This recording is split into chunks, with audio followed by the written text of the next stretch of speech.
O, see? Tingnan niyo mga kabisdak, oh. Mas bayabong pa yung damo kaysa sa Welcome to our life in Korea. Simple life, farming, and family. Subscribe and join us.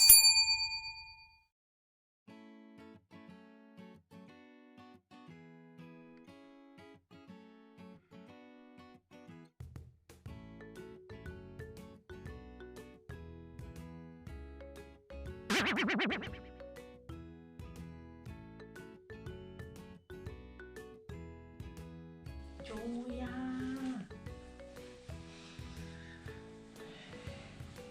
좋아요?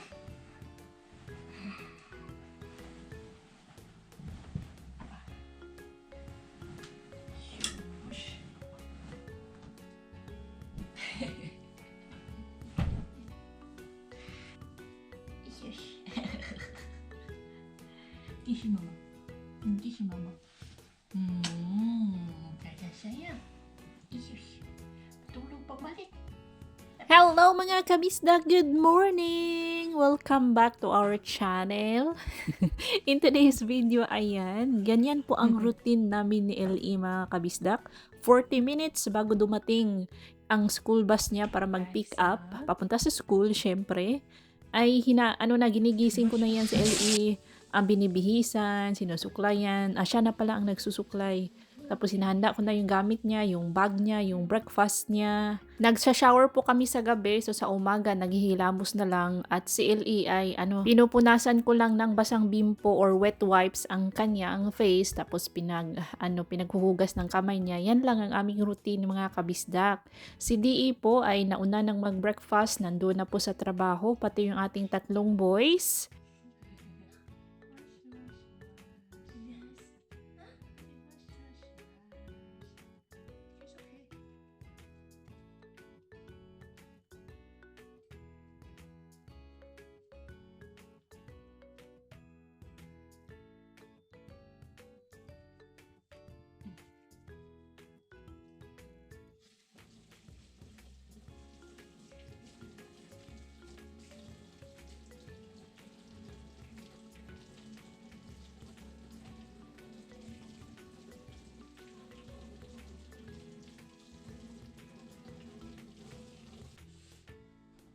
Kahit hindi po umiinom ng gatas yan si LE, ay pinapakita ko pa rin yung gatas, siniserve ko pa rin yung gatas, baka magbago yung kanyang guys, baka magbago yung kanyang isip. Hindi po kami nawawala ng gatas sa ref dahil si DE, malakas pong uminom ng gatas yon. Gatas sa umaga, tapos sa snacks niya ay kape, dark coffee po ang sa kanya, iced americano or dark coffee, ganun. And sa akin naman po ay spear mint tea. Ayan, ako po ay nagpapasalamat dito sa ating Little Insoy kasi minsan lang po yan may sumpong sa umaga. Lagi po siyang happy, nakangiti. Of course, merong time na loading siya. Pero hindi siya, guys, wala siyang tantrum sa umaga. Hindi siya bugnutin kahit na bagong gising or ginigising ko galing sa kanyang mahimbing na tulog is lang siya, okay siya, happy child po si LE, yun ang masasabi ko. Siya, mabait na bata, guys. At masipag pong pumasok sa school, yun po ang pinagpapasalamat ko talaga ng bongga. Dahil hindi siya kapag pupunta ng school during school days or weekdays, wala siyang guys, masaya lang siyang pumasok sa school.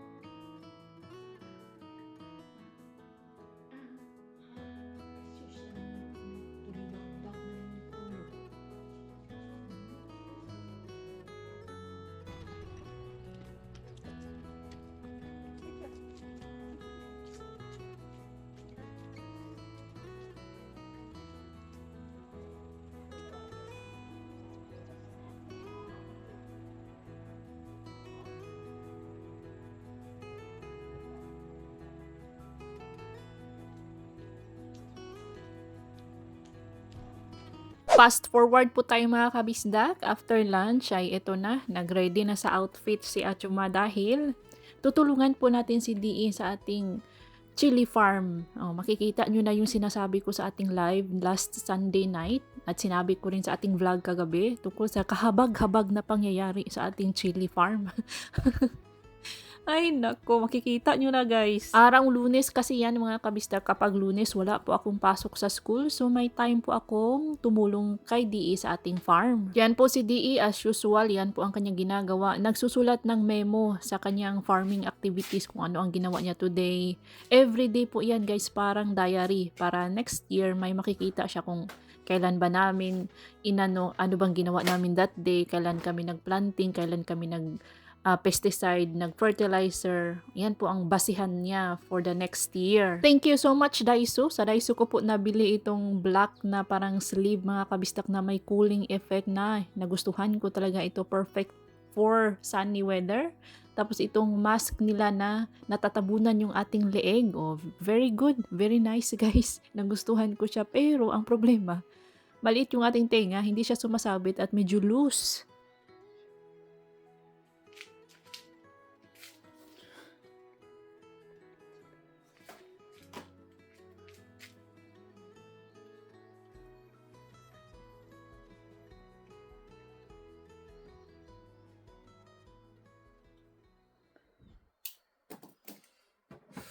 아유 안 더워 오늘. 빨래 썼는데 뭐. My ears very small.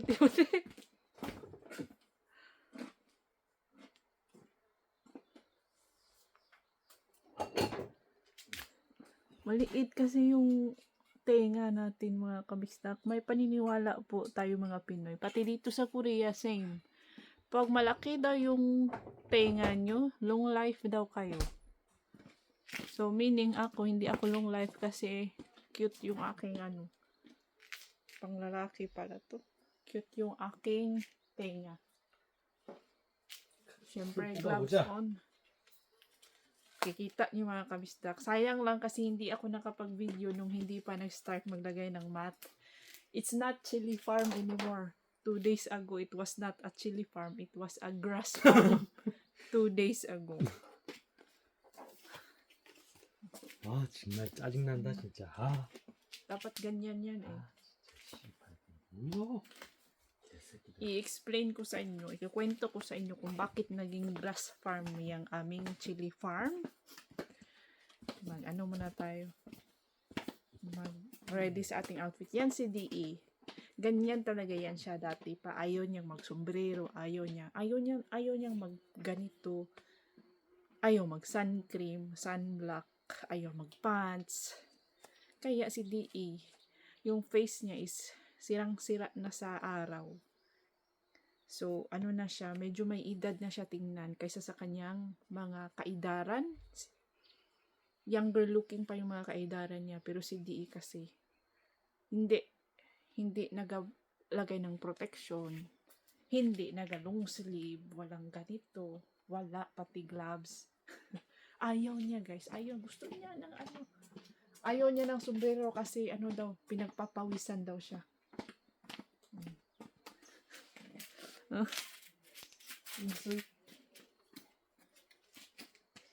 Sombrero on.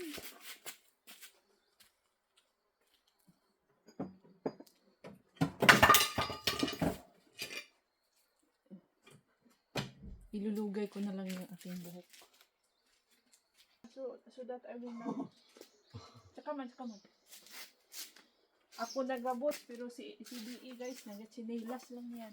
고프로 안 써? Ha? 안 좋아 고프로? Oh, I like this one more. Very clear. 어우. GoPro는 궁금해. 그래도 가끔. If the weather is good, GoPro는 괜찮아. It's like this nun, 안 좋아. Anyway, you use sometimes. Oo. Yeah, sometimes you show 그런 일 좀 해. 응? 아이, 얘 있어 그런 게.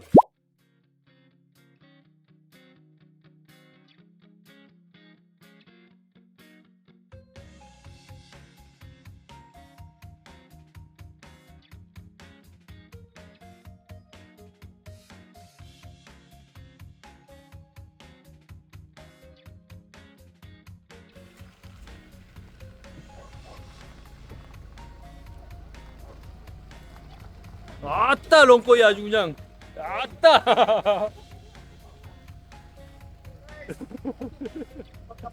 야 아따야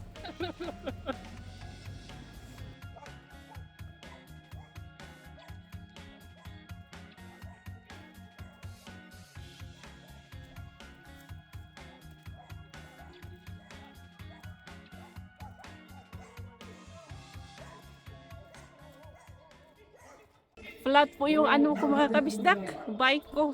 Binalik ko doon sa ating bodega.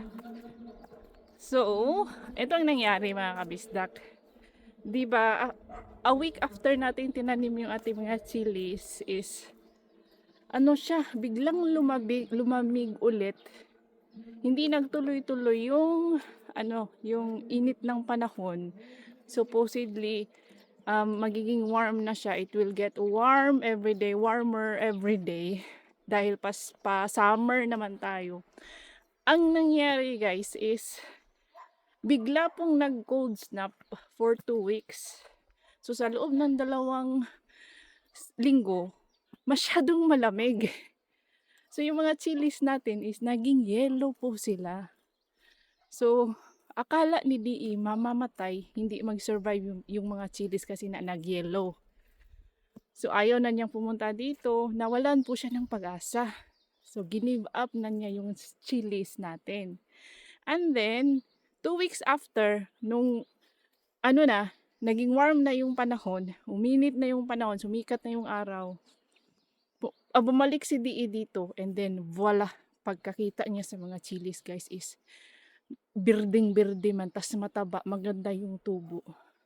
Pero ang problema, yung mga damo, nakipagkumpetensya din sa mga chilies natin. So ngayon, ang nangyari, isinave namin itong ating mga chilies. Nilagyan natin ng mating, pero mas malalaki at mas mahaba po ang mga damo kaysa sa mga chilies, mga kabisdak. So ito na po siya ngayon. So ito na po ngayon ang update sa ating chili farm. Ito po ang ginawa namin last Saturday and half day noong Sunday. Nilagyan ng mga mat. Pero yun nga, tingnan as you can see, oh, grabe yung damo no. Ayan. Pero yung mga chilies natin, growing healthy po sila. Shocking.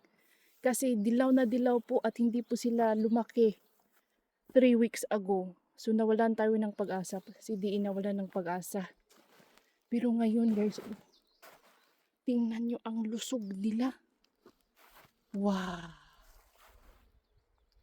Wow. Kaya sabi ko kay DE, lesson na naman. May lesson na naman tayo. Kailan ba kami matututo? Kailan ba matututo itong si DE?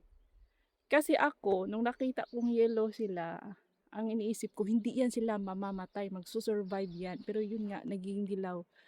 But sa aking puso is, I'm praying and hoping na makasurvive sila. Hindi ko give up. Kaya, noong mga panahon na yun, lagi kong inaano si DE, chini-cheer na, huwag kang mawala ng pag-asa. Ano din yan, mag-survive din yung mga chilies. Pero siya, wala na.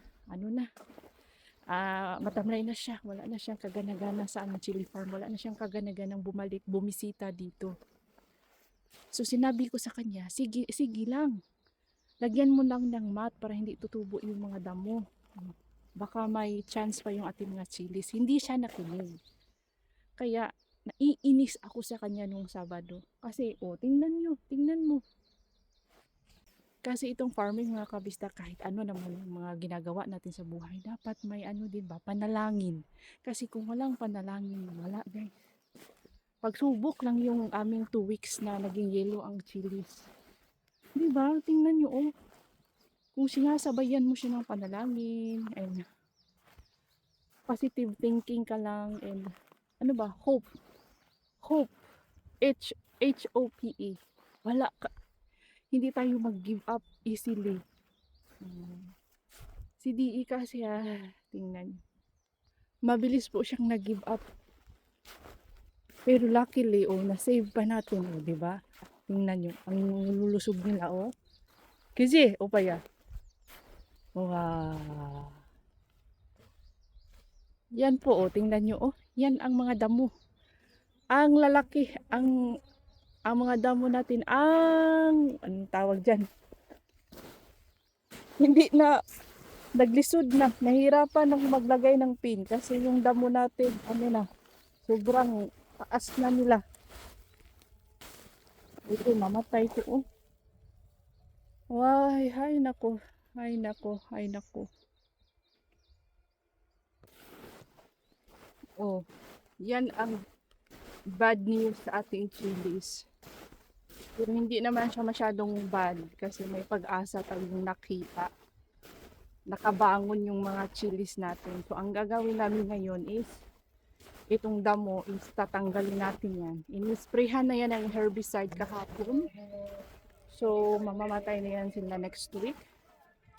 Yung ano natin is linisan natin yung gilid-gilid na mga chilies. Yun po ang aking ginawa nung Sabado. Ako yung tagalinis sa gilid-gilid ng chilies. Kasi ang damo guys, hindi po siya maganda para sa halaman kasi nakikipagkompetensya po sila sa nutrients sa lupa and sa araw. Sa sikat ng araw. Ay nako. Pero thank you Lord pa din kasi may pag-asa po kaming nakita. Hindi kami pinabayaan. Hindi po na uwi sa wala yung aming pagod, hirap at gastos dito sa ating chili farm. Ay.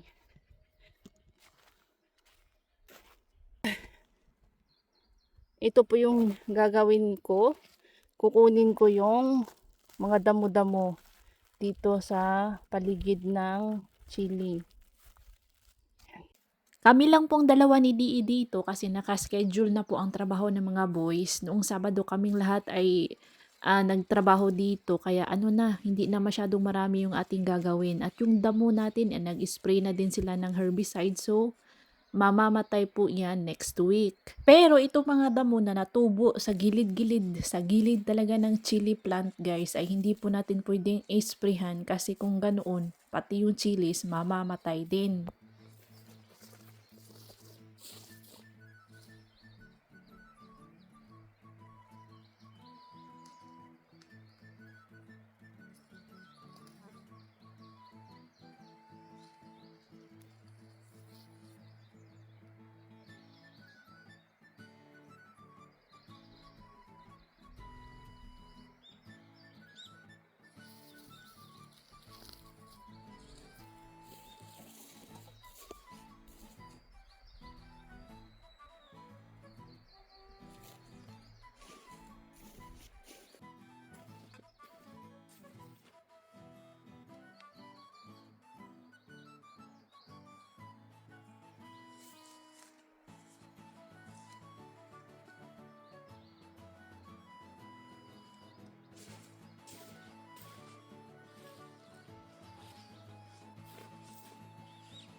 O see, tingnan nyo mga kabista ko, mas bayambong pa yung damo kaysa sa chili.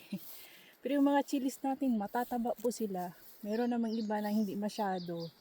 Pero 80% po ay good. Kahit dito o sa may pinakagilid, lumalaban po sila sa mga pagsubok sa buhay. Charis. And I'm so proud of myself. Ngayon is 6:01. Nag-start tayo ng 2 o'clock. Si DE umalis ng mga 4:30 kasi kailangan niyang maabutan yung makinarya. Bukas kailangan niyang araro doon sa isang chili farm natin. Yung mga sinidling natin na chili na ang papayat, doon po yun, yung pula na chili. hungkutsu, doon po yun itatanim. Dito na area is mga chonyang kutsu po ito, mga green chilies. So mag-close yung opisina ng 5 o'clock. So kailangan po niyang maabutan para kunin yung tractor ngayong hapon para bukas unang umaga diretso na siya sa Araro. So ako lang po ang nagtapos. 'Di ba doon man tayo sa gitna, no? 3/4 ng area nito ang ating natapos. Grabe, guys. Thank you, Lord. Salamat po sa Panginoon at binigyan tayo ng malakas na pagkakatawan, ng malakas na fighting spirit. Binigyan tayo ng lakas. Natapos natin, mga kabisdak. I'm so proud and masaya po ako para sa aking sarili. Grabe yung effort natin. Napagod ako sa mga damong to. Kaya kinausap ko yung ating mga chilis kanina na, mga chili, dapat po kayong mamunga ng marami. Ha? Dapat mamunga ng marami kasi sumakit ang likod ni Ajuma. And may last pa akong chili dito sa pinaka-last na line. May isang chili tayong hindi pa nalinisan. Napakaganda ng na to, anong tawag dito? Paki-comment, ano bang tawag dito? Ano siya, may cooling effect. Bili ko po ito sa Daiso. Pati itong ating gloves, ang ganda ng grip kasi may siya, may mga rubber po siyang puntik-puntik. Hindi siya madulas. Strong gloves. Pati yung nagsuot ng gloves, nahawa na, naging strong na rin siya. Mga chili, mamunga kayo ng maramihan. Namulaklak na po sila actually. Yung iba is pa-bloom pa lang yung mga flowers. Wow! I-congratulate niyo ako, mga kabisdak. So far, ito po yung hindi. Yung pinakamahirap na trabahong na ko is yung watermelon. Masakit dito talaga. Tapos dito. Ito is dito lang yung masakit. 안녕하세요. tapos na. 이거 왜 고추를 이렇게 만들어놨어요? 그러게요. 아이고. 불쌍해요. 이거 약 줘야지. 그치? 이거 약 줬어요. 어제요? 어제. 너무 늦췄어. 몰라. 좀 사먹으면. 왜 이렇게 했어? 아우, 답답해요. 신랑 보고 가운데 한 2줄 이렇게 차 들어오게 만들으라 그래요. 네. 그래가지고 고압 분무기로 쳐야지. 아이고. 이거 아까운 놈이. 네, 아까워요. 이거 약실은 잘 주는데 이거는. 근데 오빠, 꽃이에요? 예. 이거만 근데 이렇게 생긴 거만 죽는 약이 있어요. 알을 거야. 이거는 안 죽고 이렇게 잎사귀 넓은 건 안 죽고 이거 잎사귀 긴 거만 죽는 약이 있어. 그거 치면은 그래요? 막 쳐도 되거든. 이 고추 안 죽으니까. 고추는 안 죽어요? 예. 이거만 죽어요? 예. Itong kapitbahay namin, mga kabisdak, na may flower farm, meron din siyang watermelon farm, meron ding chili farm, marami po siyang tinatanim. Mga veterano na po yan sila sa farming. Nagulat ako, mga kabisdak. Lumapit sa akin yung may-ari, yung boss ng yung eco house sa tabi. Si Kamdok. Yung kinikwento ko sa inyo kung bakit siya tinatawag namin na Kamdok. Yun. Mabait naman pala siya. Nagulat ako kasi habang nagsasalita ako sa inyo, nag-uusap tayo dito. Bigla na lang siyang nag-appear sa aking likod. Sinasarado po niya yung kanyang mga eco house. Tuwing gabi, sinasarado po ang mga eco house para hindi po pumasok yung mga usa at mga hayop sa loob ng eco house. May flower farm po siya, watermelon farm, and meron pa yatang iba. Marami po siyang pananim at may worker din po siyang taga Cambodia isa.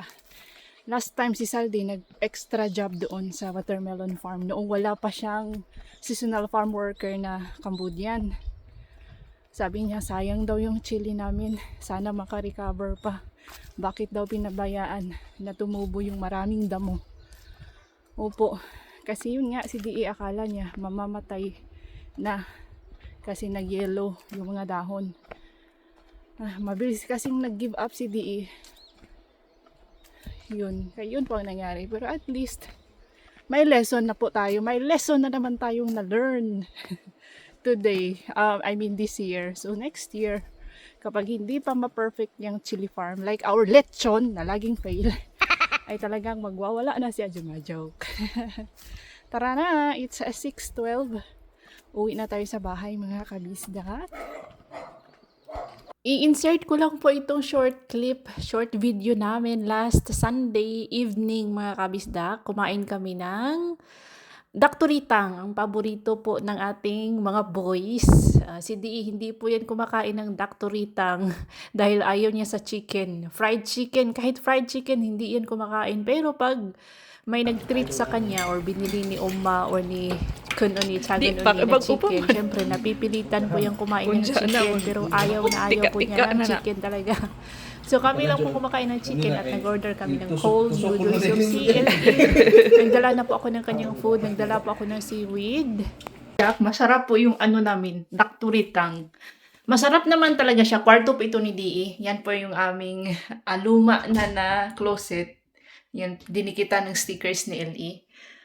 Ay, yung dakturitang, paborito po yan nila Saldi and Dudong. Si Lungkoy kumakain naman pero maanghang daw. Nabusog kaming lahat mga kabistak. Yung kami ni DE kumain ng cold noodle na napakatagal i-serve, mga after 30 minutes. Nag-order kami ng 6 o'clock. Dumating siya 6:30. Grabe hindi na kami nagreklamo kasi kabarangay ba namin at na din, naging close na din namin yung may-ari ng restaurant na yun. So, hindi na nagreklamo. Na lang, in-understand na lang, inintindihan na lang namin si nanay kasi siya lang mag-isa. Yung assistant niya is nasa bakasyon siguro. Siya lang mag-isa. Busy po siya sa restaurant. Anyways, nandito na po sa listahan itong mga suggestion no na name. Pasensya na mga kabisdak sa ating buhok. Mag-aayos tayo mamaya. Magsusuklay. Maraming salamat po sa lahat ng nag-suggest sa pangalan ng ating tatlong boys. Babasahin ko mga kabisdak ha.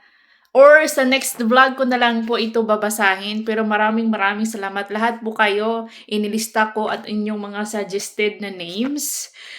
So, next time na lang, sa next vlog, sila mismo ang ating pabubunutin. Silang tatlo. Magbunot tayo ng tatlo, down to 2, down to 1.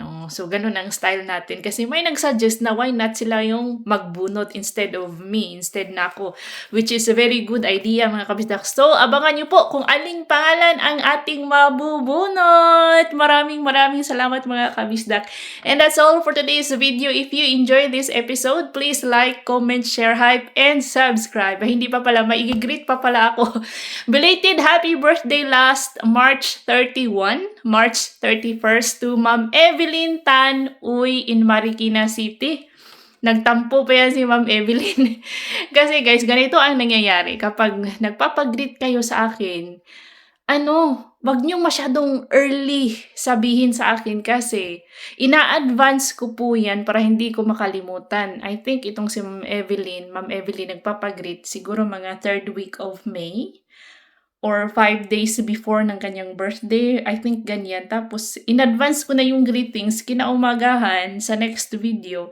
In-advance ko na ng greetings. So, last March 31st, which is the actual birthday, is nakalimutan ko na mga kabisda kasi sa isip ko, nag-greet ko naman. Ganyan ang ginagawa ko para hindi ko makalimutan, ina-advance ko. So, mga kabisda, ganito na lang ang gagawin nyo. Kapag birthday nyo bukas or sa makalawa, ngayon kayo mag-comment. Huwag nyong masyadong agahan para on your birthday, mag-greet ko kayo. Ganon.